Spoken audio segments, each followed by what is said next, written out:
이번에 윤준성입니다. 제가 오늘 말씀드릴 내용은 심정지 이후에 예후 예측에 관련한 내용입니다. 이런 순서대로 말씀을 드리겠고요.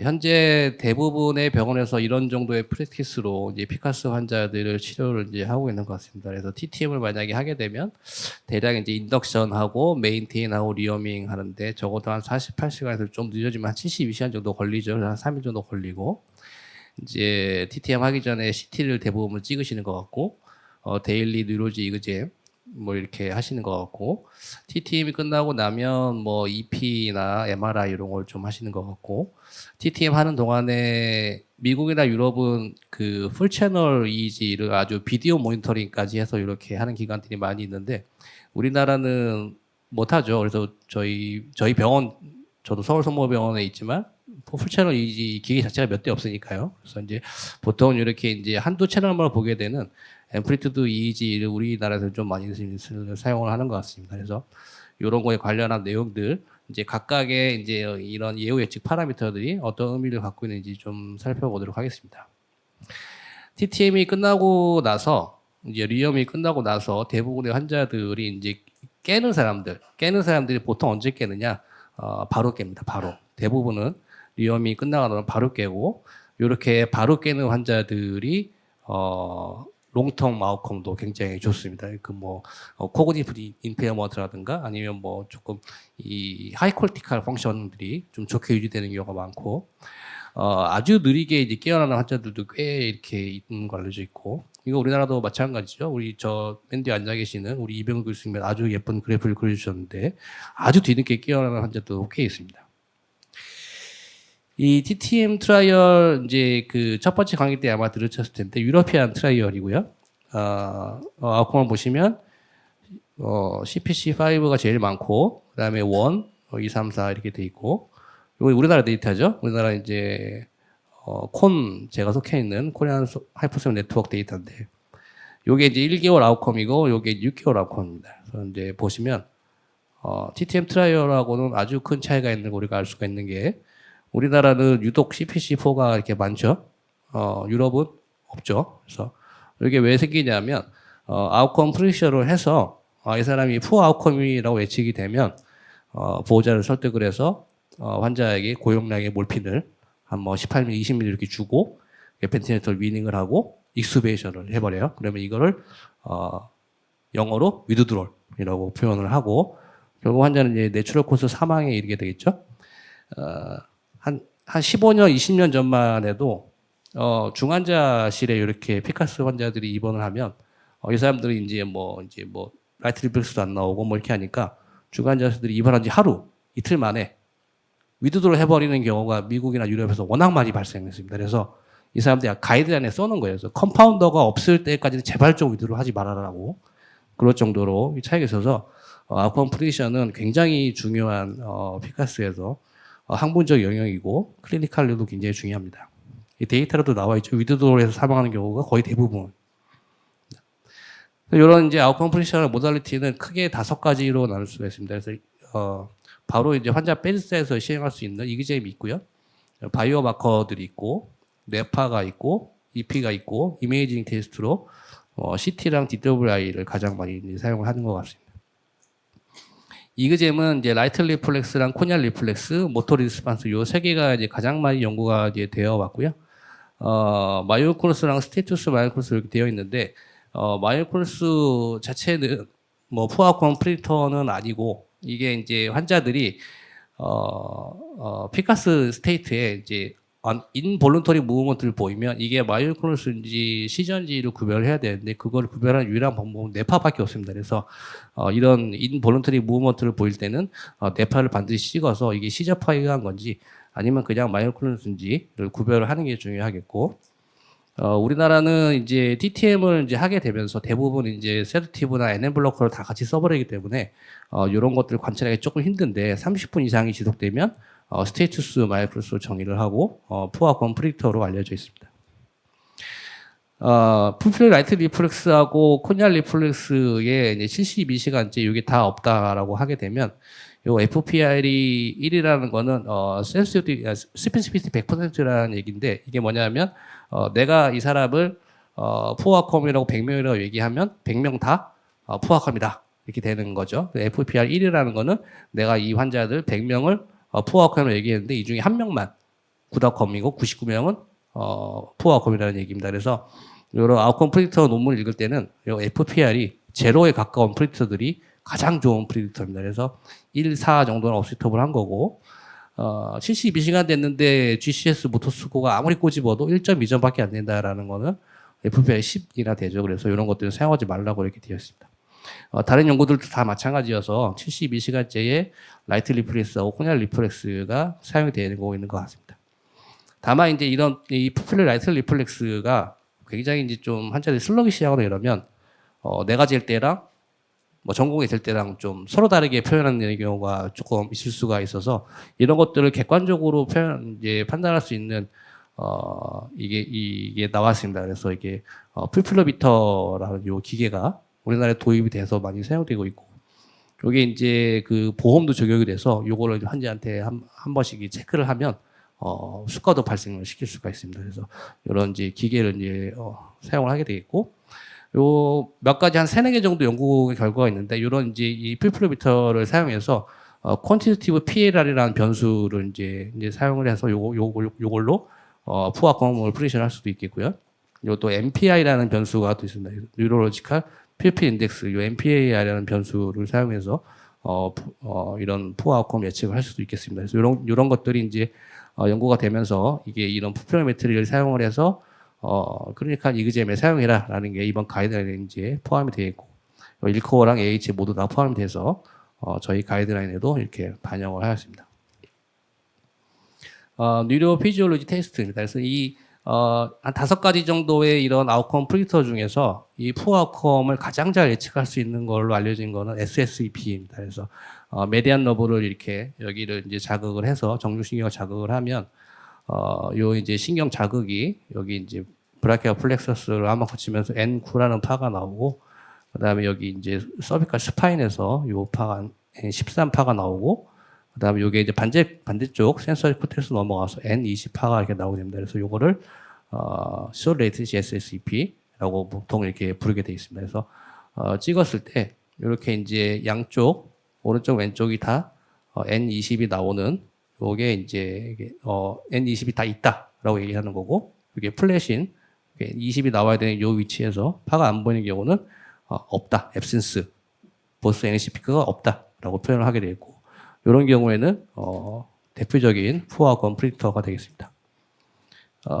물론 이제 그 최근에 나온 연구에서는 요 N20의 높이, 볼테이지죠. 볼테이지가 높으면 높을수록 환자들이 굿 아웃컴일 가능성이 더 많다. 뭐 이런 리포트도 나오고 있고, 요 N20 다음에 나오는 요게 이제 P25인데, 요 P25가 있으면 또 예후가 더 좋다. 이런 연구들도 있고, 또 N20에서 P25까지 요 볼테이지, 이 앰플리튜드가 높으면 높을수록 예후가 좋다. 뭐 이런 연구들이 있는데, 현재 가이드라인은 그런 컷오프까지는 제시를 하지 않고 있고, 어쨌든 SSEP에서 N20이 있냐 없냐에 따라서 아웃컴을 구별할 수 있겠다라고 얘기를 하고 있습니다. 이건 대부분의 연구에서 다 마찬가지고요.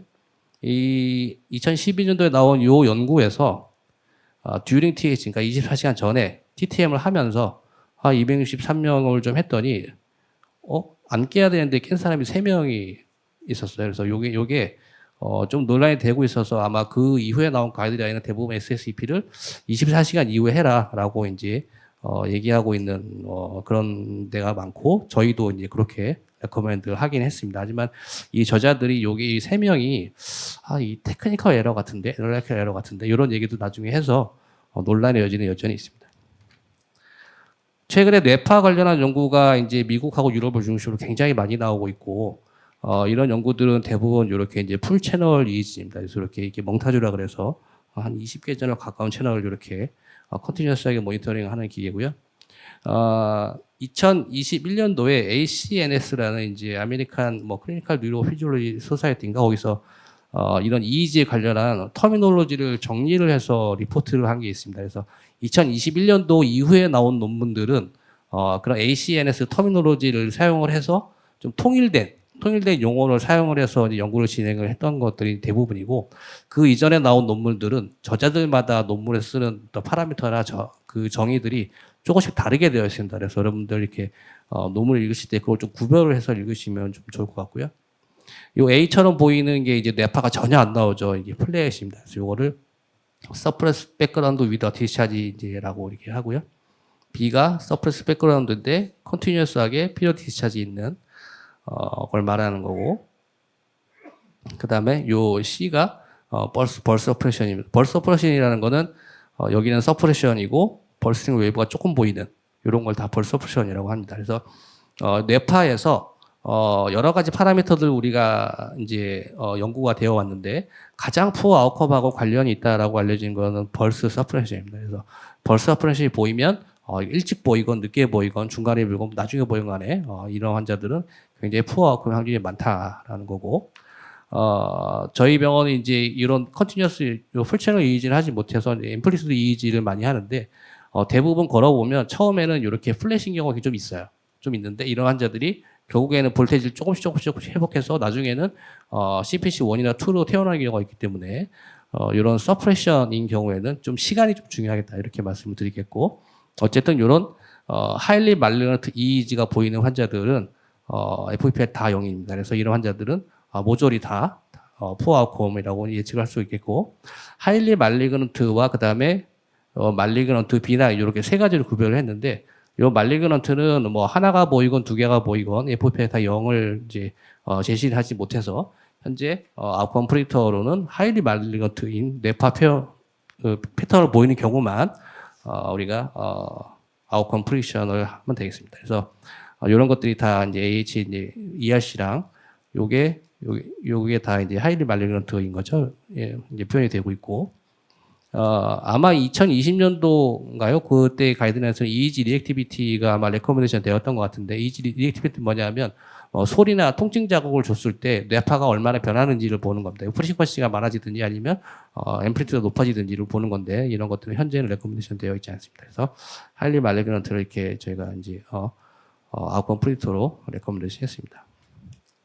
바이오마커는 NSE랑 S백이 가장 많이 연구가 되었죠. NSE는 가장 큰 여기 아마 스터디 같은데 TTM 서브 스터디가 686명을 대상으로 했을 때 AUC가 대략 한 0.83에서 0.86 정도 나오는 걸로 이제 보고가 되어 있고, S백은 이거보다는 조금 떨어지는 걸로 되어 있습니다. 그래서 S백은 지금 현재는 가이드라인에서 레커멘데이션 빠지는 분위기고요. NSE만 조금 레커멘데이션 그런 분위기입니다. 요거 말고 이제 새로운 바이오마커들이 이제 뉴로필라멘트 라이트 체인, 그다음에 타우 프로테인, UCHL1, GFAP 이런 네 가지 정도의 새로운 바이오마커들이 NSE보다 훨씬 더 좋은지 아닌지를 이제 알기 위해서 연구가 좀 많이 돼 있고, 요런 이제 이런 프로테인의 특징은 뭐냐면 나노그램보다도 훨씬 낮은 피코그램 단위의 아주 소량, 정상인 정상인에서는 피코그램 단위로 아주 소량이 이렇게 분출이 되고, 브레인 데미지가 굉장히 심한 환자들은 아주 그거보다 몇십만 배, 몇백만 배가 높은 이게 그 정도 분출이 돼서 이 굿아웃컴 환자의 피코그램 단위의 요 단백질 농도를 측정하는 특정한 기술이 필요합니다. 그게 이제 시모아 테크놀로지인데, 요게 이제 특별한 장비가 이제 필요하죠. 이제 제가 한 5년, 10년 전에 이 연구를 한번 했었는데, 그때 당시에 우리나라에 요 시모아 테크놀로지로 요 프로테인을 측정할 수 있는 기계가 딱 한 군데, DNA 링크라는 데서 딱 한 군데에만 있었습니다. 그래서 이렇게 하여튼 이걸 보시면 타우도 이제 NSE보다 좋다고 이제 TTM 서비스를 보고를 했고, 더 뒤늦게 나온 뉴로필라멘트 라이트 체인은 타우보다 더 좋다고 보고를 해서 현재 나와 있는 요 네 가지 이제 새로운 바이오마커들 중에서는 뉴로필라멘트 라이트 체인이 가장 좋은 것으로 되어 있습니다. 하지만 문제는 이 뉴로필라멘트 라이트 체인은 재려면 임상에서는 잴 수가 없죠. 따로 샘플을 이렇게 보관해 놨다가 실험실 단계에서만 잴 수 있는 현재는 그런 특징이 있어서 1코어랑 ERC는 이제 레코멘데이션 하지 않고 있고, AHA는 NFL 정도 괜찮겠다 서제스트 하고 있는 상황입니다. 그래서 우리나라는 뭐 제 생각에는 이런 물론 뉴로필라멘트 라이트 체인이 가장 좋다고 생각은 하지만 임상적인 한계가 있기 때문에 가이드라인을 제시는 하진 않았습니다.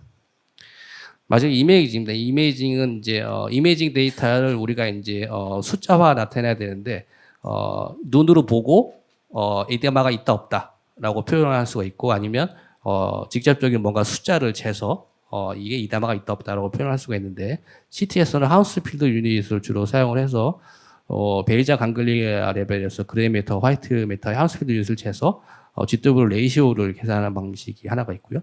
그래서 이제 이런 GW 레이시오는 이제 베이자 강글리아 레벨에서 한번 재고 여기 콜텍스 레벨에서 한번 재서 베이자 강글리아의 GW 레이시오가 있고 콜텍스 레벨의 GW 레이시오가 있고 이 두 개를 평균을 낸 에버리지 GW 레이시오가 있고 국내 한 연구진이 시스테마틱 리뷰를 해보니까 베이자 강글리아의 GW의 제일 뭐 아웃컴하고 연관이 있더라라는 이런 리포트도 있긴 있습니다. 어쨌든 이렇게 GWR을 재서 환자 예후를 예측할 수가 있겠고 DWR에서 이런 사이토톡식 EDMR을 관찰하는 방식은 비주얼 스케일이 있고 그 다음에 ROI를 재는 방법이 있고 아니면 기계로 전체 복셀에 ADC를 다 재는 방법이 있습니다. 그래서 이게 퀄리테티브, 세미 퀄리테티브, 퀄리티브 아날리시스 방법이 있고 퀄리테티브는 이런 식으로 이제 뭐 콜텍스, 프론탈 콜텍스, 뭐 파리에탈, 템포랄 이렇게 다 한 두세 명의 뭐 연구진들이 뭐 1점에서 5점부터 포인트를 매기는 이런 방식으로 재는 방법이 있고 아니면 내가 원하는 위치에 ROI를 이렇게 해서 여기 ADC 밸류를 재는 방법이 있습니다.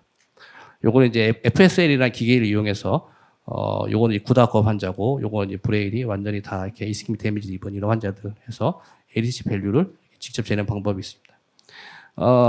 2020년 가이드라인까지만 해도 CT하고 GWI에서 뭐 광범위한 뭐 디퓨즈 익스텐시브 이런 식으로 표현된 광범위한 손상이 있을 경우에 예후 예측에 도움이 된다라고 표현을 했던 것이 지금은 이제 CT에서 GW 레이시오가 이제 가이드라인에 들어왔고 DWI에서는 ADC 밸류가 가이드라인에 이제 반영이 됐습니다. 그래서 물론 이 GW 레이시오하고 ADC 밸류의 컷오프 값은 병원마다 다르기 때문에 컷오프 값까지는 이제 가이드라인 제시는 안 하고 있지만 어쨌든 이런 것들을 사용해서 아웃컴 예측해라라고 얘기는 하고 있습니다.